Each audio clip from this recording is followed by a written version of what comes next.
All right, welcome in. Cube Show Podcast, a college football podcast, comes to you on Sundays, trying to bring you a little extra college football content each and every week on Sunday because we know there's not enough of it and we want to try to give it to you. We recap things that happened throughout the course of the week in season. We go back through each and every game.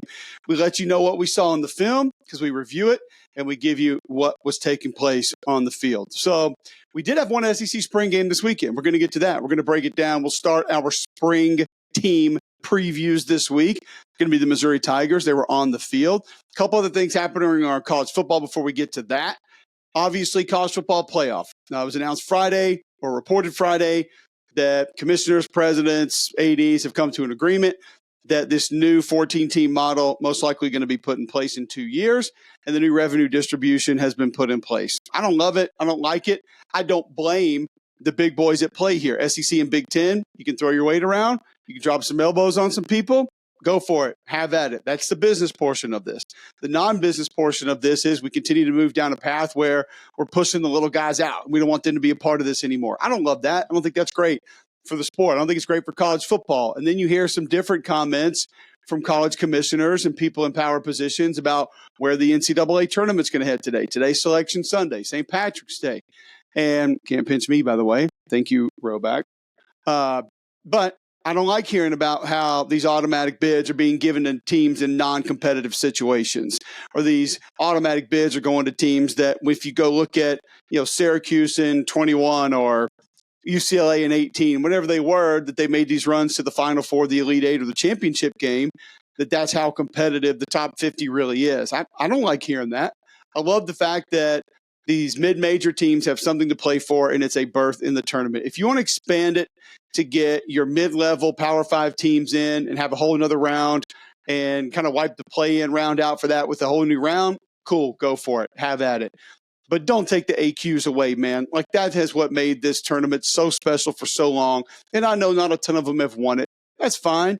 But how many more eyeballs, how much more attention, how much more noise did it make when Fairleigh Dickinson won, when Butler went to the Final Four? I mean, that's, George Mason, whatever it is, Loyola Chicago. Like, we fall in love with those teams in March and people start rooting for them. We pay attention to it. We want to see if it can happen.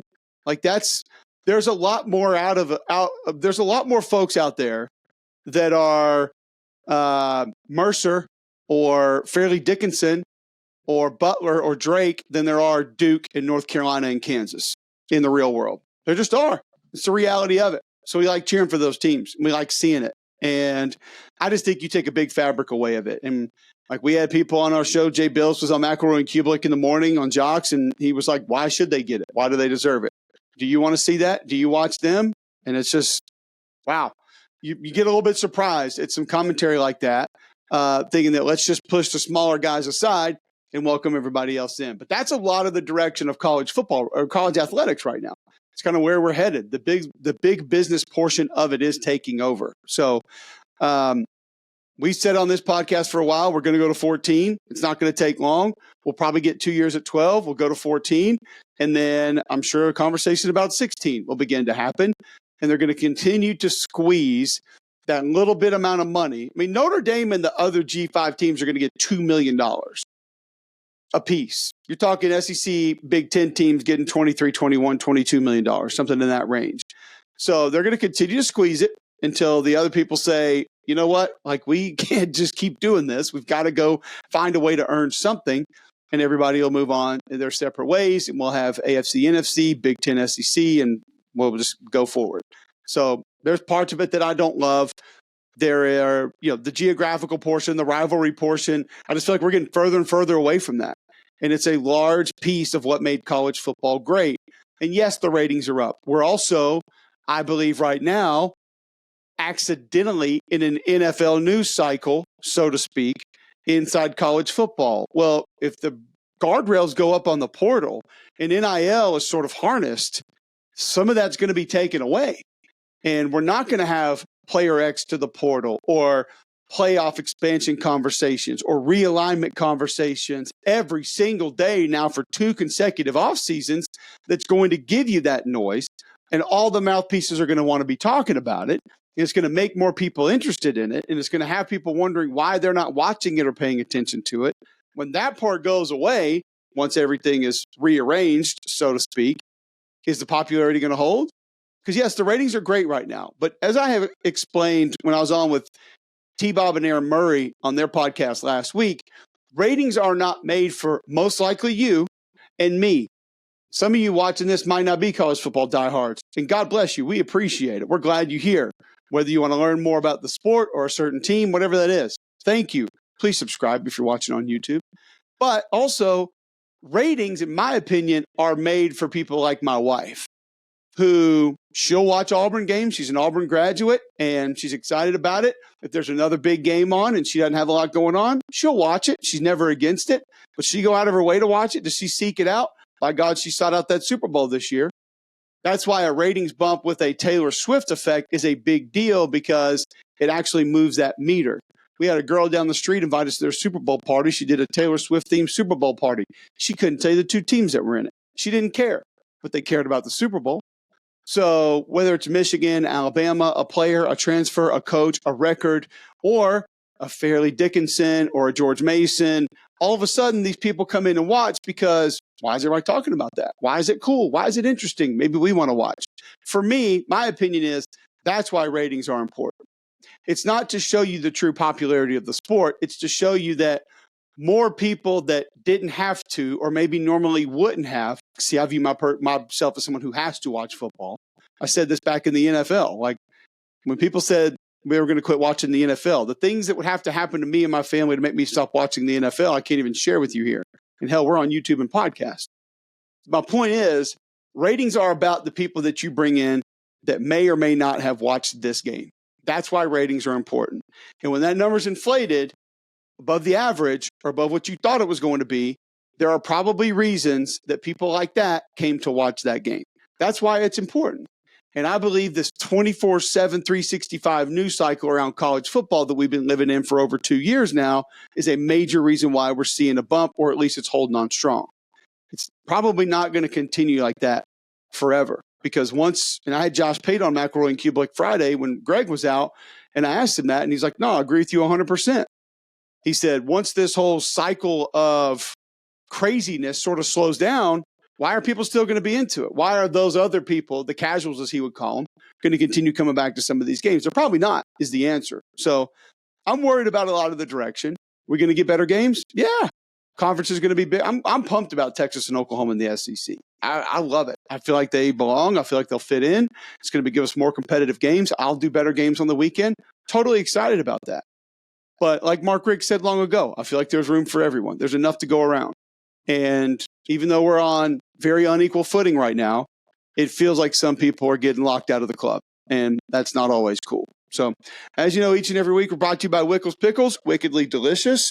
We keep the jar here in the office, in the studio. We got it going for you. Wickles are beautiful. They are wonderful.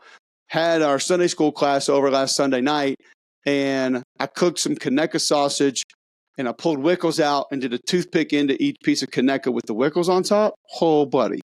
There wasn't a person at that party that said that wasn't a home run, and they wanted me to make more. I was like, I'm out of Conecuh. Sorry, but I got more Wickles if you guys just want some of those. So we snacked on a few of those instead. Wickles.com. Check them out. Appreciate them for being a sponsor of the show. All right, Missouri spring game. Lowell Galito, Aaron Murray on the call for this thing. I think there were some good takeaways from the game. And I think a couple of the things that we're going to take a look at that we were trying to figure out about this team, we got some answers to. Let's just start at quarterback. Brady Cook, a little bit more confident, a little bit more command. Let's not keep in mind that this team that went 11-2 last year, 6-2 in conference, finished 8th in the country, won a New Year's Six bowl game, has 68% of their production returning, 79% of that on offense. Brady Cook, a big part of it. Only 58 on defense. They also don't play a road game until October the 5th. We'll go through that schedule a little bit later. They're going to face 6 teams that have a new head coach on that schedule. But quarterbacks and Brady Cook. He was in a 3-man race at this point last year. He was in a 3-man race through the first couple games of the season. Even though I do think Coach Drinkwitz kind of knew he was the guy, he wanted to at least see what else he had in Sam Horn and some of the other cats. So it wasn't just his show. It's his show now. And from what I've been told and what I've heard, that has grown in his game across the course of this spring and this offseason. Situational football is an area that I think he's grown in. Third downs, red zones, understanding the clock and the score and things of that nature. I think that's an area that he's gotten more confident and more comfortable. I think the check downs, the reads, how to get through those reads and progressions, knowing where to check things down to and when. I think he's come a long way there, and that's been something where he's improved. So I do think that when you look at sort of the rest of that room, though, there has to be some concerns. Whether you take a look at Aiden Glover or you take a look at Harold Blood Jr., I don't think there's a ton of confidence in that spot right now after Brady Cook. Enter Drew Pine. And I think Drew Pine, when you see coming out of spring that there's not a clear number 2 and there's maybe a little bit of lack of confidence in everybody else in that room, he actually becomes a massive get, in my opinion. It doesn't mean he's going to start games. It doesn't mean he's going to push Brady Cook. But if you were to lose Cook for a series or a half or a 2-week span, all of a sudden you got a guy with a ton of confidence and a ton of college football experience that can come in and handle everything that they want to do. So I think that's a pickup of all these transfers we're going to talk about that not a lot of people are going to spend a ton of time on. That's actually a pretty good one and could end up being massive for Missouri. You hope it doesn't have to be. You hope it's one that they never have to look at and say, whew, glad we got him. However, if they do have to go to him, it's going to end up being a massive pickup. All right, in front of Brady Cook, the offensive line was one we were a little bit worried about. Xavier Delgado, Javon Foster are going to be gone. But Connor Tollison ends up being Brady Cook's number 1 pick in the draft. I love this, by the way. This wins points with me for Brady Cook. I think this shows you a little bit about Tollison as the center on this football team and their relationship. And I understand Brady probably did this a little bit out of fun because it's his guy, but still, either way, I love the fact that you go draft your center first. That is fantastic because they drafted teams by position. And my understanding was a couple of the ways that this draft went down showed you why some of the scholarship guys who may not get in the run that they think they should, getting some walk-ons taken in front of them. And apparently they learned a lot about this team and some of the individuals through that draft. But Armand Membu is going to be back at tackle, 360-pound power clean. He's clocked 20 miles per hour on the GPS. If you watched Read and React on the SEC Network last year, he made the block party almost weekly. He is incredible. He's going to be the best right tackle returning in the SEC, in my opinion. You got Cam Johnson at right guard. We mentioned Tollison at center. Caden Green has come in from Oklahoma and lived up to all the expectations at left tackle. And I watched a little bit of him in the spring game. He looked fine to me. And I will say, one of my concerns would be with what's next at tackle. And you see a couple of those guys struggling, not necessarily confident in if things were to go a different direction at tackle. Javen Richardson got some run over there. That didn't look good.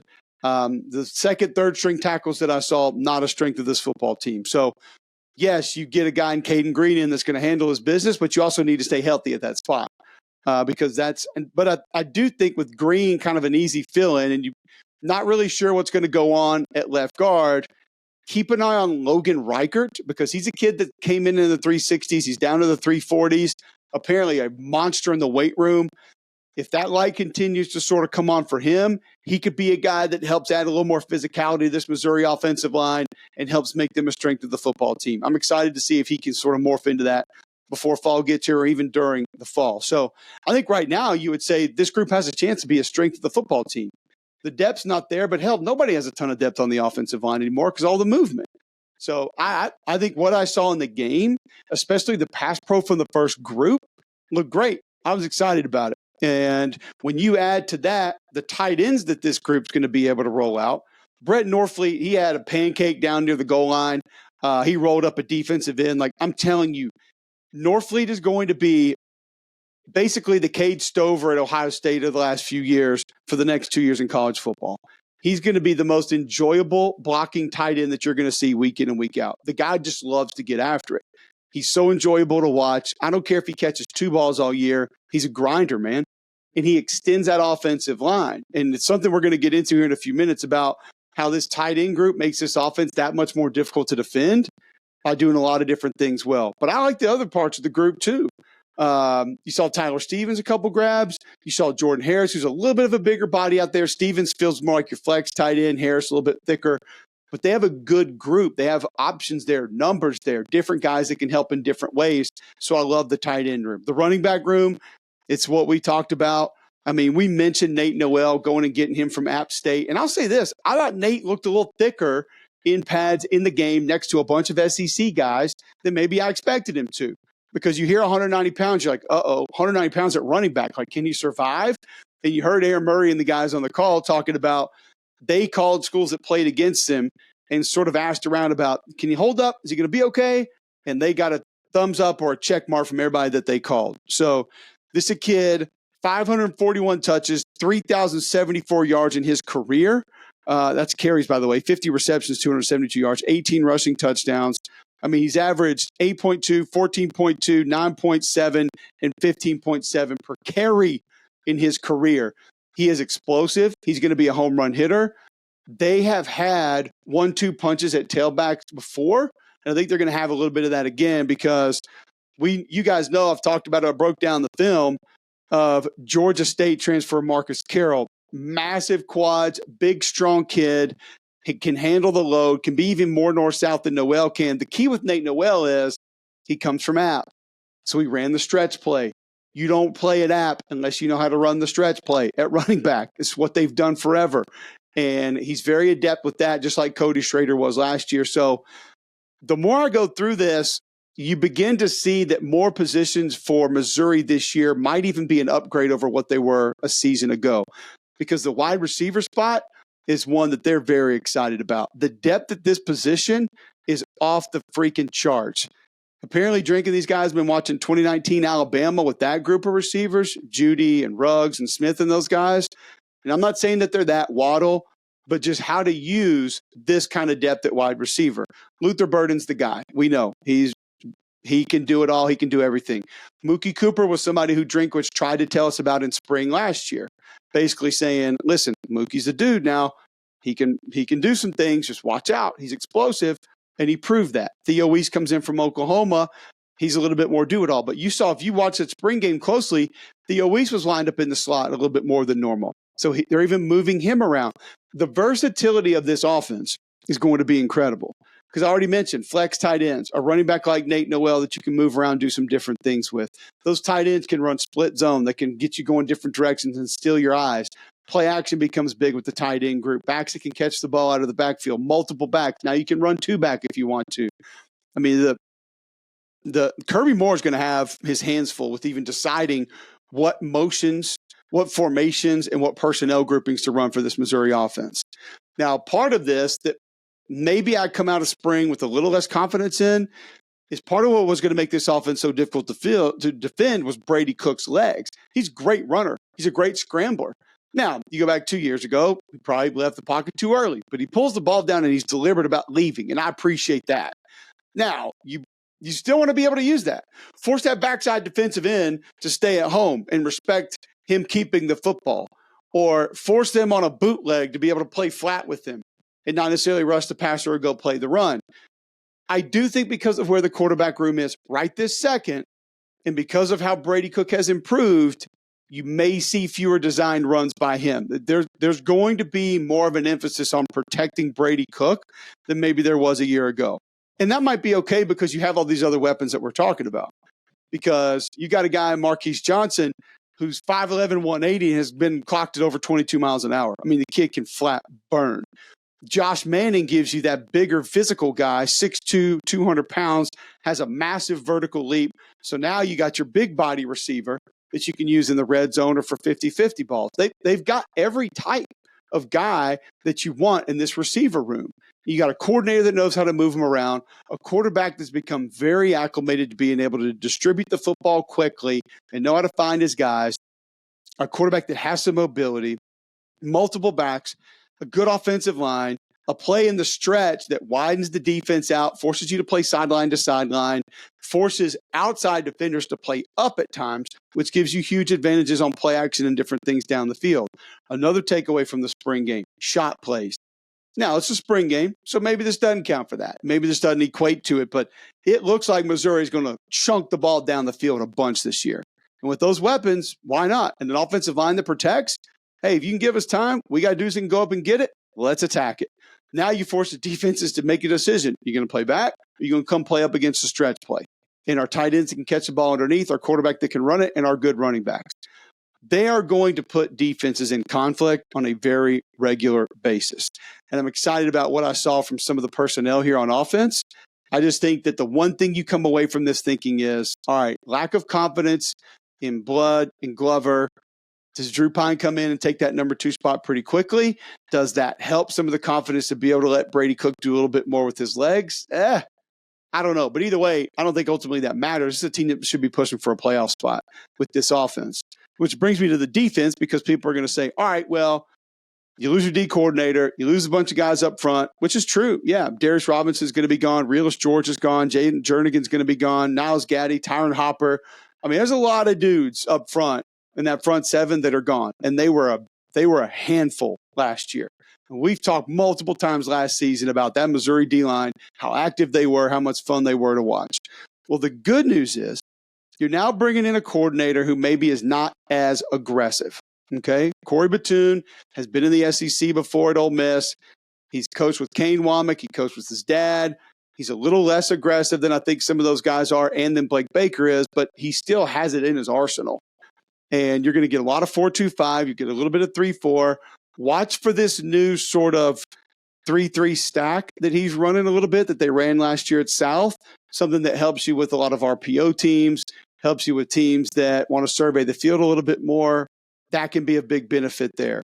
Also, they run a lot of vision coverage, which is basically teaching DBs to operate based on the quarterback's eyes, and they've had a ton of success taking the football away with that. So maybe less quarterback pressures, but a chance to have as many takeaways and be able to force the turnovers that they did a year ago. Most of that coming, 1, because they pressured so well, and 2, because those corners were so aggressive last year. Like losing Rakestraw, it's going to hurt. Losing Carlisle is going to hurt. But I do think you plug a couple of guys in that are going to be able to help. Let's start with the D-line. Okay. Zion Young comes in from Michigan State. Apparently, good character guy, hard worker, has given him some things off the edge. I think he's a little bit nicked up late in spring, so we didn't see a ton of him in the spring game. He's going to be back. Also off the edge is going to be Darius Smith from Georgia. So you go try to see some of Darius Smith when you see these transfer into Missouri, and you can't really find a whole lot on him. I put this Missouri spring game on this morning. Holy hell, I see 19 on the field, and his arm, he got an NBA wingspan. His arms are going down to his kneecaps, and I thought to myself, that must be the Georgia guy, because physically, there's only a couple of teams that get guys that look like that. Also, I'm hearing that he had an amazing spring. He has track speed. He's gone from 246 or 225 to 246 already. He's been clocked at over 20 miles per hour on the GPS. I'm also told that if you were to run it out, as far as not the 40, but like 100, that far, maintaining speed for that long of a distance, he'd probably be one of the fastest guys on the team, not on the defense. So he's going to be big time, man. Like, he's got that wingspan. He had a couple good pass rush moves in the game. He gets those arms extended. He's got a good stab. I'm excited to see what Darius Smith can do in this defense, because he just looks like a freak show. And he is the way God intended edge defenders to look. They are going to rush the passer. So obviously the 5-star William Namari, who's going to be coming in, might be able to help here as well. But I'm not going to pretend like I know a bunch about high school players. I just know he's got a ton of hype. And I know that they like the way that he's looked when he comes to practice. Johnny Walker's back, so that's going to help. You may have a bigger defensive line, like more girth than you did a year ago, which could be huge because you could change some things up a little bit with how you manage it. The Sterling Webb kid, the Chris McClellan from Florida did some good things in this game. I saw him stymie some runs, get in the backfield just a little bit, do some nice things. Marquise Gracial, I saw him in the backfield some, taking on offensive linemen, a little strike and shed. He did a couple of good things. Austin Firestone had a couple good pass rush wins off the edge. He's a little bit lighter than some of these other guys we're talking about, but he could give you some depth and he could give you some good reps. I'm also told that Corey Flagg at linebacker has come in and been exactly what they needed. Locker room guy, motivator, leader, just a heady guy that knows the defense. He can get everybody lined up, and he can play. Had a pretty good spring. Kind of a cool deal, though, too, is you saw his brother get an interception in the game. Caleb Flagg at safety, he apparently has had a massive spring, and he's been doing some good things. So excited to see that and to see that he could be coming on as well to sort of help out in the secondary and see what he's going to be doing. I think the secondary still has decent numbers. Joseph Charleston's back. Trevez Johnson's back. Like Philip Roche is back. They have some guys that have played. It'll be a little bit of a new defense. There'll be a little bit more asked of these safeties in their worst season to go. But I think you have enough up front that you can offset that. And I just don't think the defense is going to have to be as aggressive as it has been based on how good this offense is going to be. I think they're going to be able to shift gears offensively and play ball control. They're going to be able to play attack mode. They're going to be able to go fast. And here's the part about the offense that makes it so difficult. So when you add these extra tight ends that they have, you widen the surface. So your defensive ends are a little bit wider. Your linebackers are out a little bit wider. Then you run stretch play, okay? That takes everyone to the sideline. That gets your eyes going to the sideline. Well, what Missouri can do is run inside zone and stretch play with a splitter. So the tight end to the play side. So if we're going to the right, that play side tight end is going to come back to the left in sort of a motion, and usually happens after the snap. Well, now your eyes are just kind of looking all over the place. Well, that's going to either freeze you or force you to run and take you out of the play. This is a massive advantage, and they can do this by alignment with really good blockers. Well, now with like a Norfleet out on the edge next to Armand Membu, you've got a solid edge that you're going to win almost every time. Well, now you don't have to run that play to the sideline. You can cut it up right outside the tackle, or if they get enough movement in front of the tackle. If the linebacker overruns it and they hit it in that B gap, well, now he's out the gate, north and south. There are just so many different things that open up based on what this system is and the pieces that they have to be able to run it. You talk about those splitters. Well, now line up a wide receiver and run split zone with him and spit it out to him really quick. The screen game is going to be deadly. Drinks had that going since he was at NC State. Like, all of this stuff begins to work together. And I think you have a nice power runner with Marcus Carroll and a home run hitter in Nate Noel that's probably going to be able to hold up a little bit better than a lot of people thought. Are either of them going to get the workload that Schrader did? No, but I don't think they need to. And I think you're going to be a little bit bigger, be able to hold the point a little bit better up front, not have to attack as much with a D coordinator whose personality is just not as much that. Still has it, still will go after you at times, but just doesn't need to be a guy that's full attack mode every second of every day. The other thing that I heard coming out of Missouri Spring that I think is fantastic for them is they have had culture wins through the portal. So Corey Flagg at linebacker, Marcus Carroll and Nate Noel at running back, Caden Green at tackle, Toriando Pride Jr. at corner, who I haven't even mentioned, out of Clemson, that had an interception and apparently has had a great spring, had a great pick in the spring game, and a guy who is super tweaked up, super athletic, and going to give them a big-time player out there on the edge. These guys have all come in and been appreciative and been hard workers and not been headaches and added more than just being a quality player to this football team.